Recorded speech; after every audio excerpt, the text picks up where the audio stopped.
Hey everybody, Bill in Virginia. And just a short little update before running some HO and N-scale trains today. Haven't done a whole lot on the layout here the past couple of weeks. Have had some back issues, so it's kind of limited my mobility a little bit. But some things that I have done is I have been working on the backdrop. You can see the HO scale one over there. I've added a lot more trees along that 1-inch filler strip that I've been adding to the backdrops, kind of filling that area in. Likewise, on the back side of the service area, more trees there.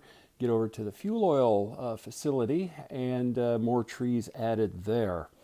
I'm still waiting on a package from the Postal Service that's been at a local distribution site now for over a week and a half that has an eBay purchase that I made. Picked up, I think it was like 12 HO scale design preservation kits and a bunch of other stuff. Katy couplers, some trucks, some little HO scale hand cars. Waiting on those because those I'm going to be using for some of my backdrop buildings over in the industrial area, and then on the backdrop side that's over here as well, which is of course on the back side of those backdrops. Once I get those, I will be starting to do more with the scenic piece and working on that. I also have some foam core board coming. I bought a bunch of that off of eBay, and that is in transit. Once I get that, I can start working on these buildings, which have sat now for almost 2 years since I completed them. To kind of add in, the different floors, do some dividers, and do the interior detailing, as well as then I can start doing the additional painting on the exterior. I can get the windows and doors painted and installed. I am thinking of doing lighting in some of these, so I've already got the concept in my mind worked out on what I'm going to do for that. I just need the materials to do that.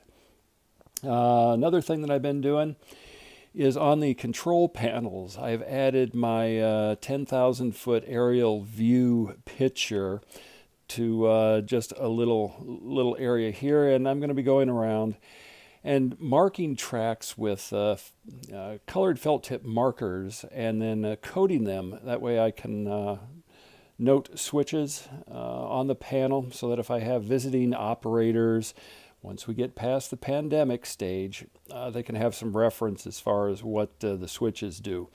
One-man operation, it's pretty easy. If I want to do some switching, I just park engines in other electrical blocks and turn them off and I can go. But get somebody else in here who's not familiar with it, having a little bit of a reference is going to be a positive thing. Also have the same added to this panel here. So moving right along. Over here, kind of do a slow pan and excuse the mess. I have 3 boxes of casters. And each of those boxes contain 4 casters. And that's just enough. So I'm not going to say anything more on that. But I'll let you guys and gals kind of think about what might come of that.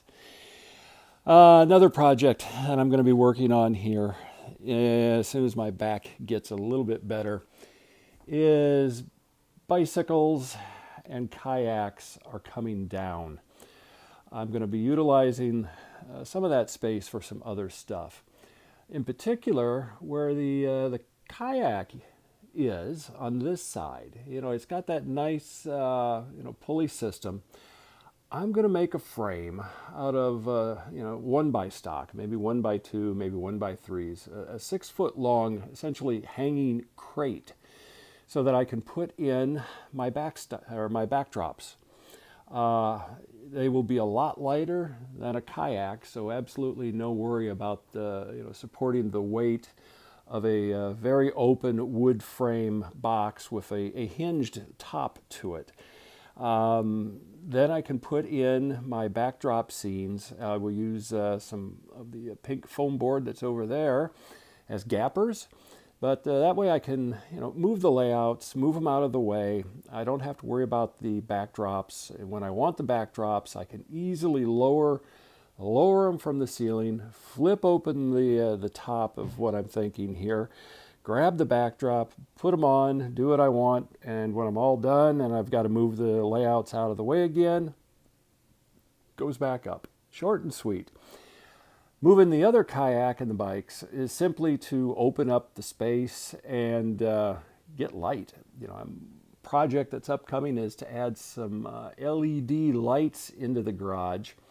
Right now I've got two 4-foot fixtures and then one little shop fixture over there. That provides all of my light out here, as well as that little trouble light over there. I want to get a better lighting system in the garage. It needs it. I can do it, but getting some stuff out of the ceiling is going to help for that. All right, so that's kind of an update just on odds and ends that I've got going on here. Let's do some switching on the HO scale layout and some switching over on the N scale layout. So sit back, have a cup of coffee, and enjoy.